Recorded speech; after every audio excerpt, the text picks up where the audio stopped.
मैं अभी अभी जवान हुई हूँ। मैं एक अमीर घराने से हूँ। मेरे पापा हैदराबाद में डॉक्टर हैं। मैं बहुत ही गोरी हूँ। लड़के मुझे देखते ही फिदा हो जाते हैं। मेरा बदन बहुत ही रसीला है। मेरे लिप्स तो एकदम गुलाब है। दूध तो खरबूजे की तरह बड़ी बड़ी है। मेरी गुफा भी बहुत लाजवाब है। इसका रस अभी तक बहुत कम ही लोगों को नसीब हुआ है। पूरा रस मैंने अपने होने वाले पति के लिए बचा कर रखी थी। मेरी उम्र भी अब शादी की हो चुकी थी। मेरे सैया जी के साथ सुहागरात का अवसर मुझे मिलने वाला था। मैं बहुत ही खुश थी। वो रात मुझे आज तक नहीं भूली जिस रात सैया जी ने मेरा पहली बार काम लगाया था।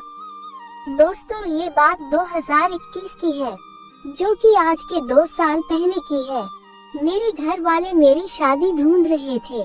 मैं भी हर लड़की की तरह ख्वाब को सजा कर रखा था अपने होने वाले सैया जी के साथ। फिर वो समय आया जब मेरी शादी तय हो गई। मेरा होने वाला पति किसी हीरो की तरह खूबसूरत था।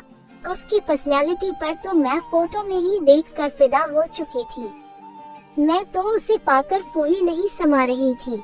उसका घराना भी बहुत ऊंचा था। उसके पापा और मेरे पापा दोनों ही लोग हैदराबाद में रहते थे। वही उनकी दोस्ती हुई और रिश्तेदारी में बदल गई। अब मेरी गुफा का रिश्ता नितेश के खिला से हो गया था। हमारी शादी बड़ी धूमधाम से हुई। सुबह मैं उनके घर विदा होकर आ गई।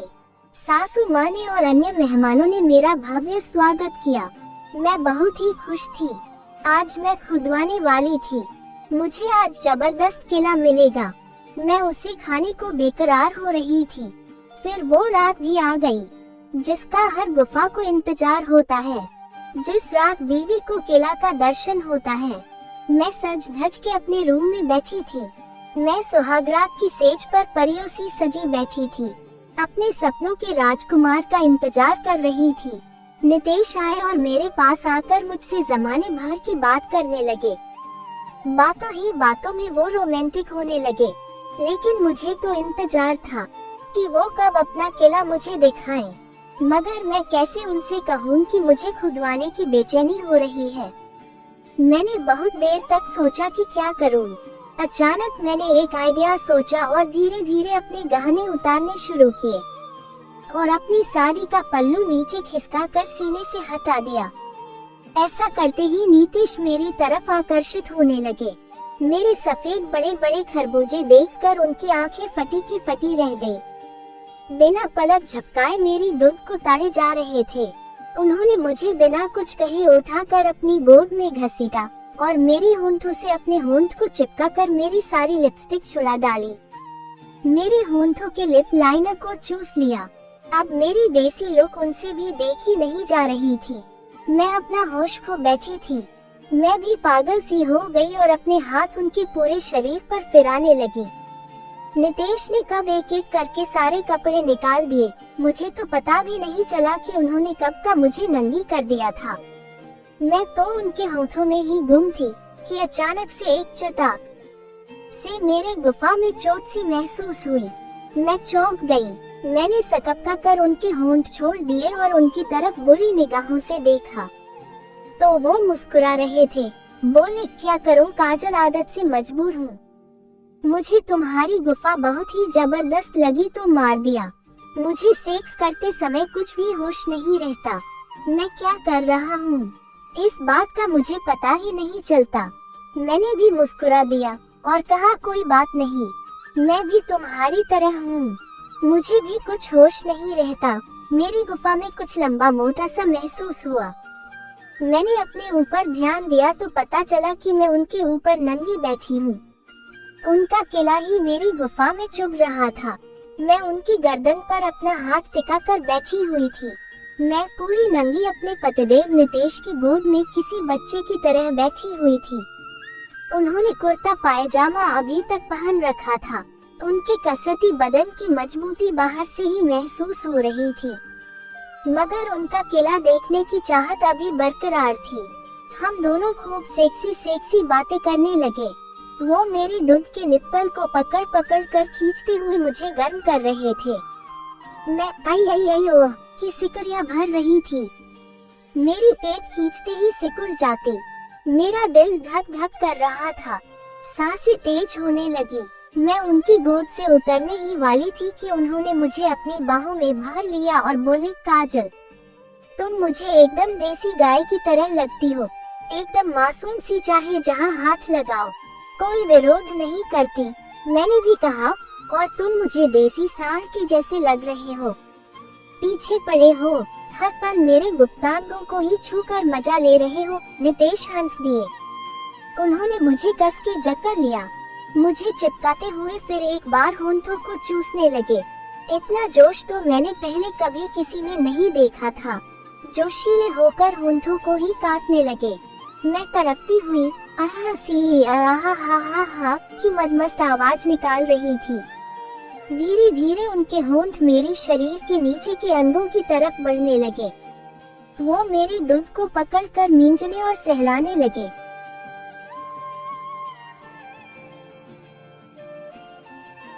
नितेश बछड़े की तरह निप्पल को खींच खींच कर मेरा दूध पी रहे थे। कुछ देर तक पीने के बाद मुझे अपनी गोद से उतार कर बिस्तर पर ही खड़े होकर अपना कुर्ता उतारने लगे। फिर बनियान और पायजामा उतार कर बोले, लो जी, अब तुम्हारी बारी आ गई। मैं उनके बड़े से मोटे केला को देखकर डर गई। मेरा सर उनकी जांघों के पास था। नितेश अपना केला चूसने और सहला कर मुख मारने को कह रहे थे। मैं बोली, आज नहीं, ये सब कल से किया जाएगा। उन्होंने बिना कुछ कहे मेरा सर पकड़कर अपने केला पर अंडरवियर के ऊपर से ही रगड़ना चालू कर दिया। बहुत ही जोश में दिख रहे थे। मेरे दिमाग में अजीब अजीब हलचल होने लगी। मैं भी मदहोश सी होने लगी। मैंने उनका अंडरवियर पकड़कर नीचे किया तो मेरे होश उड़ गए। बाप रे, इतना मोटा काला केला करीब 5 इंच का था।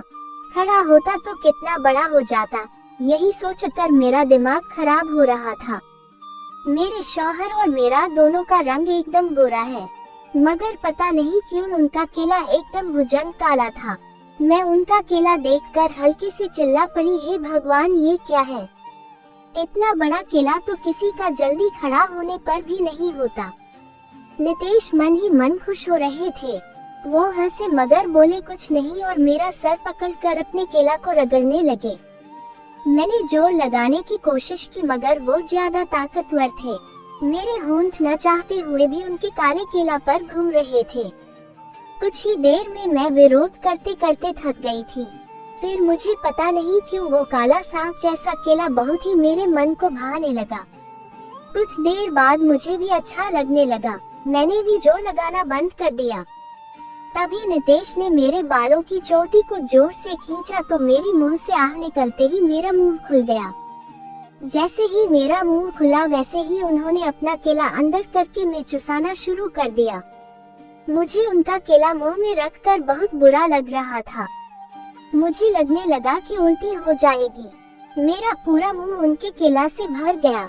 तभी नितेश के केला ने अपना रूप बदलना शुरू कर दिया।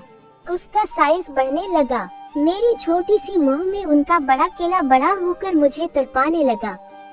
मुझे लगा कि मेरा मुंह फट जाएगा। मैं छटपटा रही थी, हाथ पांव पटकने लगी, मगर उन्होंने मुझे नहीं छोड़ा। वो मेरी तरफ ध्यान ही नहीं दे रहे थे। अब मुझे साफ साफ महसूस हुआ कि उनका केला मेरे गले से होता हुआ सीने तक चला गया है। मेरी आंखों से आंसू नदी बह पड़ी। मैं उनकी जांघों पर मर रही थी, नाखून गड़ा रही थी, मगर उन पर कोई असर न हुआ। वो बेदर्दी मुझे दर्द देकर मार ही डालेगा।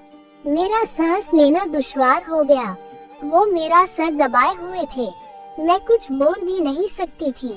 मैंने हाथ जोड़ लिए और उनसे केला निकालने के लिए बड़ी ही नम्रता वाली नजरों से देखा।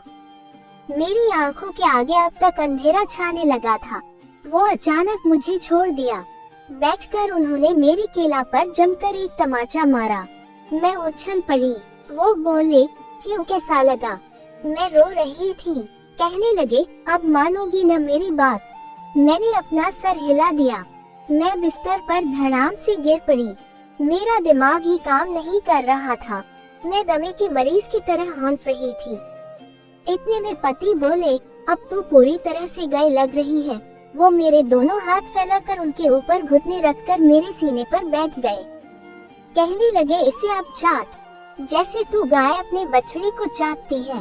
अब मेरा दिमाग कुछ समझने के काबिल हुआ था, तो उनका सांडों वाला केला देखकर मेरी आंखें चौंधिया गईं। कहीं मैं सपना तो नहीं देख रही। मैंने अपनी आंखों को मलते हुए उनका केला देखा।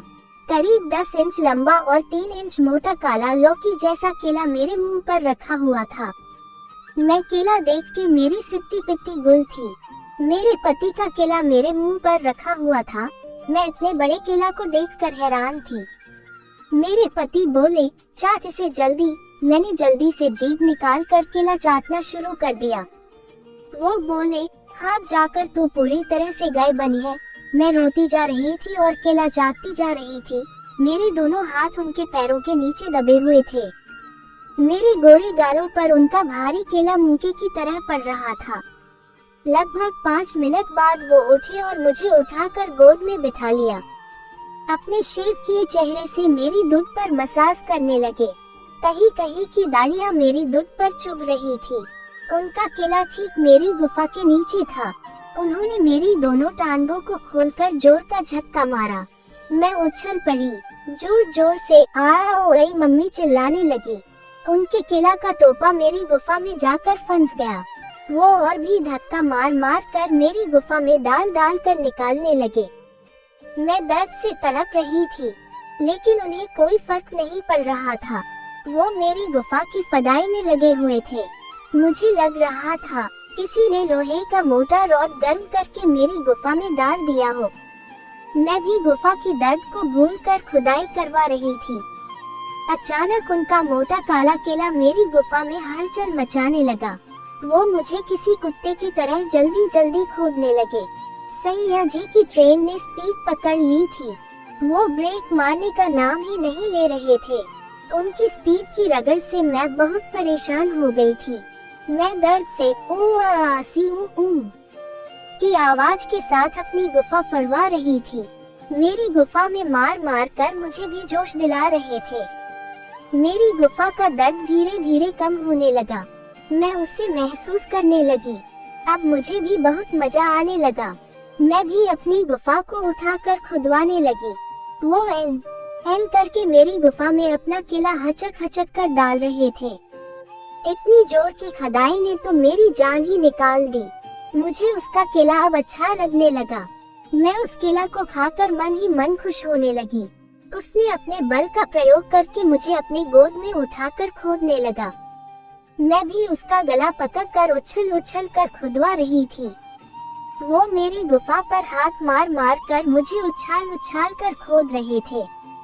कुछ देर बाद केला की रगड़ मेरी गुफा न सह सकी और अपना सफेद मलाई निकाल दिया। मैं झड़ गई। वो मेरी गुफा को मलाई के साथ ही खोदने लगे। कुछ देर में उन्होंने मुझसे मेरी गुफा खोदने को कहा। मैं डर से हाँ करके बैठ गई। उन्होंने मुझे अपने खड़े केला को गुफा में डालकर उस पर ऊपर नीचे होने को कहा। मैं जैसा वो बोले करने लगी। उनका मोटा घोड़े जैसा काला केला अपनी गुफा में घुसाकर ऊपर नीचे होने लगी। जोर जोर से की आवाज के साथ मैं अपनी गुफा खुद ही खुदवा रही थी। मैंने भी स्पीड बढ़ाई, लेकिन इस बार वो भी जवाब दे गए। उनका केला माल निकालने वाला था। सारा माल नितेश ने मेरी गुफा में ही डाल दिया। मैं थक गई थी। मैं बिस्तर पर गिर पड़ी। वो हंसते हुए मेरे ऊपर पैर रखकर दूध को दबाने लगे। उस दिन की खुदाई ने तो सब यादगार बना दिया। मैं आज भी उस केले से खूब खेलती हूँ। मैं गुफा का अब तक कितनी बार खुदावा चुकी है। तो दोस्तों, ये थी हमारी आज की कहानी। आपका क्या कहना है इस कहानी के बारे में? कमेंट करके हमें ज़रूर बताएं। वीडियो को लाइक कर दीजिए और चैनल को सब्सक्राइब करके घंटी को दबाकर ऑल पर सेट कर लीजिए, ताकि आने वाले वीडियो आपको तुरंत मिले। मुझे दीजिए अगली वीडियो तक इजाज़त। तब तक के लिए धन्यवाद।